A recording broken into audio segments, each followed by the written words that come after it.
BCY party అధ్యక్షుడు బోడ రామచంద్ర యాదవ్ చేపట్టిన నిరవధిక నిరాహార దీక్ష ముగిసింది. మంగళగిరిలో ఈ నెల 11న బీసీల హక్కుల కోసం 5 డిమాండ్లు నెరవేర్చాలంటూ ఆయన మొదలుపెట్టిన దీక్ష ఎంత ప్రకంపనలు రేపిందో మనందరం చూసాం. 4 రోజుల పాటు సాగిన దీక్ష వల్ల ఆయన ఆరోగ్యం తీవ్రంగా క్షీణించింది.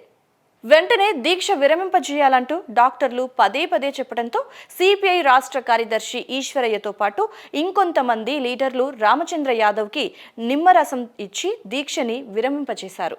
ఈ ముగింపు తన ధర్మ దీక్షకు మాత్రమే కానీ తన పోరాటానికి కాదని రామచంద్ర యాదవ్ చెప్పడం అందరినీ ఆకట్టుకుంటుంది. బీసీల హక్కుల సాధనే లక్ష్యంగా ఆర్సీ యాదవ్ చేపట్టిన ఈ దీక్ష ఇప్పుడు అందరినీ ఆలోచింపజేస్తోంది.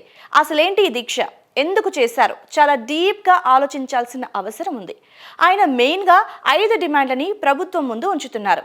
బీసీలకు రక్షణ చట్టం అమలు, అమరావతి రాజధాని ప్రాంతంలో బీసీలకి 1000 ఎకరాల భూమి కేటాయింపు, బీసీ కులాల కార్పొరేషన్లకి నిధుల కేటాయింపు, సమగ్ర కులగణన, అలాగే విద్య, ఉద్యోగాలు, స్థానిక సంస్థలు, చట్టసభల్లో బీసీలకు 44% రిజర్వేషన్ కల్పించాలని ఆయన ప్రధానంగా డిమాండ్ చేశారు.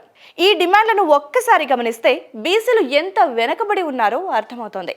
ఏపీలో 3 కోట్లకు పైగా బీసీలు ఉన్నారు, కానీ వాళ్లకు రిజర్వేషన్లు ఏవి? అమరావతిలో తక్కువ జనాభా ఉన్న కులాలకు స్థలాలు ఇచ్చారు, కానీ 50% కంటే ఎక్కువ జనాభా ఉన్న బీసీలకు మాత్రం నో. బీసీ కులాల కార్పొరేషన్లు చాలా ఉన్నాయి, కానీ వాటికి నిధులు ఎంత ఇస్తున్నారంటే 0. దీనివల్ల వెనుకబడ్డ బీసీ కులాలు తీవ్రంగా నష్టపోతున్నాయి. ఇక బీసీలకు 44% రిజర్వేషన్లు ఎప్పటి నుంచో డిమాండ్లో ఉన్నాయి, కానీ అమలు కావట్లేదు. మీరు ఒక్కసారి గమనిస్తే జనాభా ప్రకారం చాలా కులాలకు రిజర్వేషన్లు ఉన్నాయి, కానీ బీసీలకి మాత్రం లేవు. బోడ రామచంద్ర యాదవ్ డిమాండ్ చేస్తున్నవి కూడా ఇవే.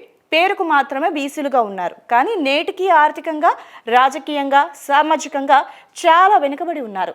వాళ్ల కోసమే ఇప్పుడు బోడే రామచంద్ర యాదవ్ ముందుకొచ్చారు. ఆయన మొదటి నుంచి బీసీల కోసం గొంతు విప్పుతూనే ఉన్నారు.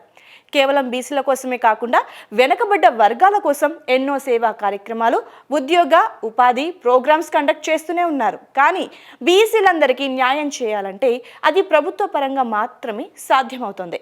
అందుకే కూటమి ప్రభుత్వం మేనిఫెస్టోలో బీసీలకు ఇచ్చిన హామీలు మొత్తం అమలు చేయాలని రామచంద్ర యాదవ్ నిరవధిక నిరాహార దీక్షకి దిగారు. ఆయన దీక్షకు పెద్ద ఎత్తున మద్దతు వస్తోంది. మహాత్మా జ్యోతిరావు పూలే మునిమనవరాలైనటువంటి రమాకాంత్ పూలే, దివంగత కాపు నేత వంగవీటి రంగా కూతురు ఆశాతో పాటు చాలా మంది ఆయన దీక్షకు మద్దతు తెలిపారు. కానీ ప్రధాన ప్రతిపక్షమైనటువంటి వైసీపీ నుంచి కానీ బీసీ రిజర్వేషన్ల కోసం పోరాడతామన్న కాంగ్రెస్, ఇతర వామపక్షాలు రామచంద్ర యాదవ్కి మద్దతు ఇవ్వకపోవటం దారుణమే. ఎందుకంటే రాజకీయంగా విభేదాలు ఉండొచ్చు, కానీ కోట్లాది మంది బీసీల కోసం జరుగుతున్న పోరాటానికి పార్టీలకు అతీతంగా మద్దతు ప్రకటిస్తే బాగుండేది. ఇక్కడ రామచంద్ర యాదవ్ దీక్ష వల్ల బీసీల్లో కూడా చాలా కదలికొచ్చింది. ఆయన దీక్ష చూశాక తామేం కోల్పోతున్నామో బీసీలకి అర్థమైంది. అందుకే లక్షల మంది బీసీ యువత సోషల్ మీడియా ద్వారా ఇతర ప్లాట్ఫామ్ల నుంచి మద్దతు తెలిపారు. పెద్ద ఎత్తున బీసీ సంఘాలు, యువకులు దీక్ష శిబిరం వద్దకి చేరుకొని అండగా నిలబడ్డారు. రోడ్డు మీద నిరసనలు తెలిపారు. రామచంద్ర యాదవ్ ఈ దీక్షతో మరింత మద్దతు కూడగట్టుకున్నారని చెప్పుకోవాలి.